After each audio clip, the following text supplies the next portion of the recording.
everyone.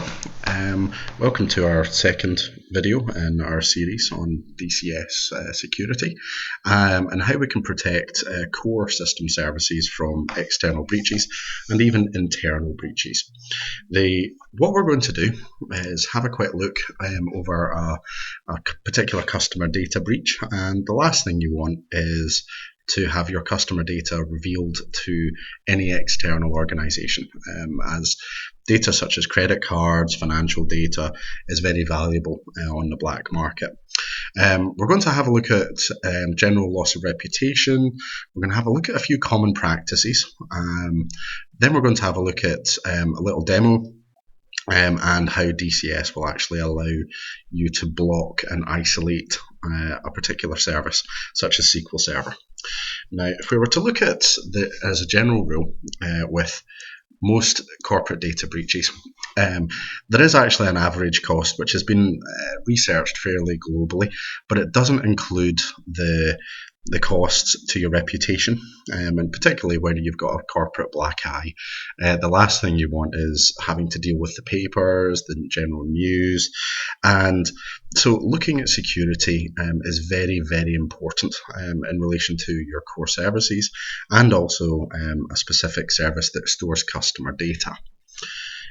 Now, what most of the time we have is a SQL database. Now, SQL databases could contain your user account data, could contain credit card data, could contain specific national insurance numbers, it could be very specific personal data. And regulations are very, very important, because what we're trying to do is say, well, nobody has access to these. But in the grand scheme of things, if we're looking at most networks, we have administrators, domain admins, enterprise admins who have the ability to really do anything that they want. Now, regardless if a particular administrator account is actually compromised, and if you have a look at our previous 2003 exploit video, you'll see an exploit where we can actually get a local administrator account password via a utility called Johnny. Now, what we need to do is say, well, okay, imagine they're in, or you've got a malicious insider. Now, there is nothing to stop someone who has access to the administrator account at a very low level copying the data from SQL. Now, these are the .mdf and LDF files, taking those externally and moving them out to an external source. Now, a lot of the time, the mitigation mechanisms would be to remove that user from the SQL sysadmins group. This would prevent them accessing the database itself. However, it doesn't stop file level access, and that's what we're trying to prevent. Regardless of whether it's an administrator, an unknown user, a particular hack, somebody's managed to get into your network, and they're going after your account data, we want to stop that. So what we want to try and do is isolate SQL, if at all possible.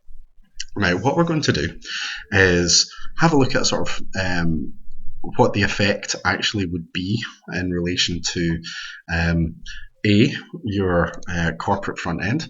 Now, Anthem, obviously this health insurance provider, ended up in all the papers. Now, can you imagine a scenario where your company has Anthem healthcare breach, could be largest ever, and then you have a Telegraph article and New York Times articles that show, well, these are the hackers coming in, that's getting their income data, the former customer, social security information.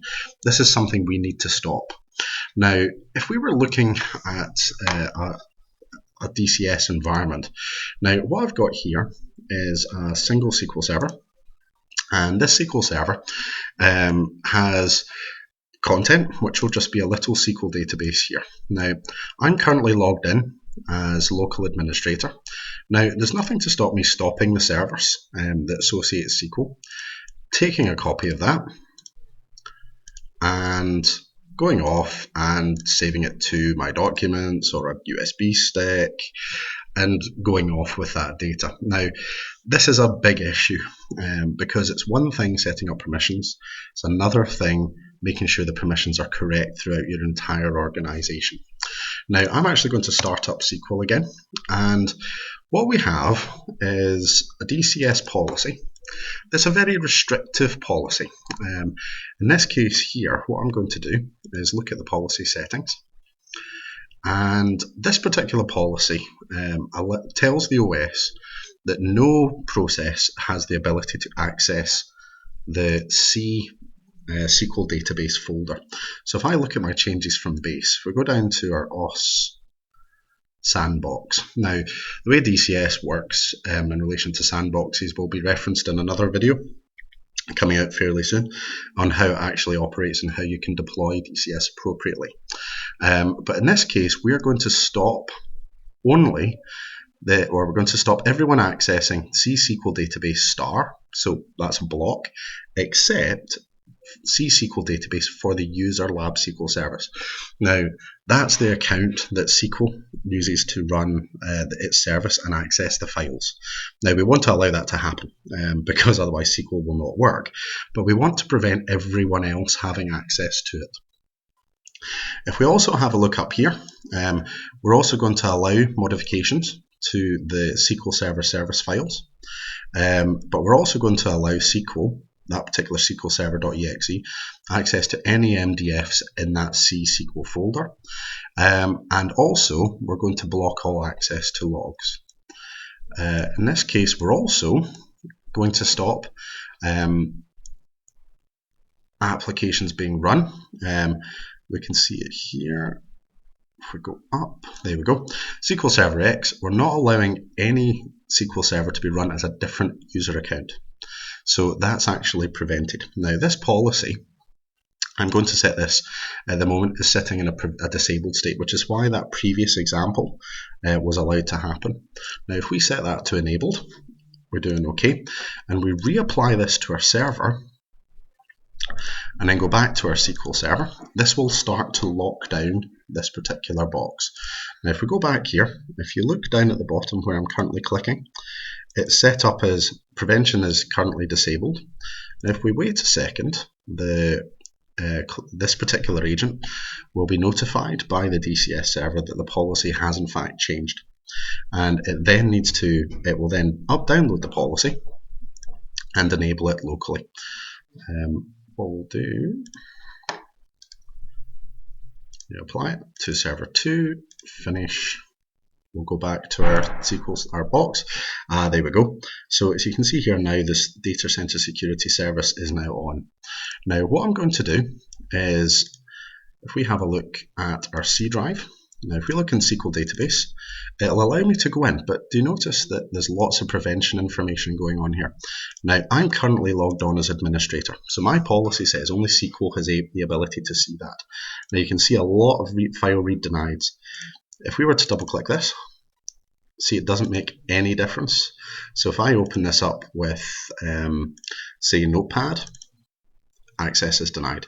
And you can see here we're also getting a large number of warnings to say something is changing, something is being modified. So if we organize that by date, there we go, file read denied, which is exactly what we would expect. Now we can also try and copy that data. Let me copy that, say, into my downloads folder.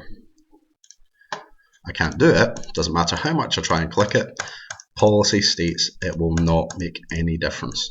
I can try and change permissions on, say, SQL database. Go to change, we'll edit that. Add, well, in this case, it wouldn't make any difference because look, everyone has full control. So in this case, because of the way DCS is operating at the kernel level, it makes no difference what we do with permissions. I can remove them, I can add myself in. It will not make any difference whatsoever to the fact that I can't copy or make any change. See what I mean? So if I try and copy that MDF again, because policy is very restrictive, if we place that there, still can't do it. So the permissions in this case, you can't come to a scenario where, let's say, a malicious insider or a specific user can change the permissions. They can't change permissions, and even if they did, it wouldn't make any difference whatsoever to the policy settings at all. Okay, now what we'll do is we'll log off and we'll log in with our SQL Service account, just to prove the issue with the process. So if we go to our Control-Alt-Delete, we'll just log on, and it's SQL Service.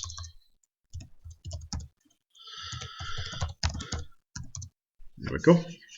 Now, because we're running as the account that SQL is now running with, we can actually do what we want with that database, because in this case, if we have a look at the contents of this, in fact, what we should do is stop the service first.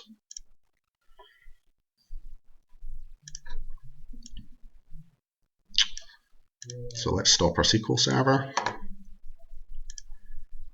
copy the data,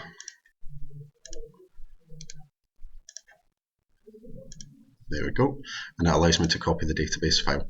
Now that's not something we would want for any other user except the SQL Server user. We also want to allow SQL to be able to modify those files. So the policy states the SQL Service account, SQL Service, has the ability to modify those files as you would expect.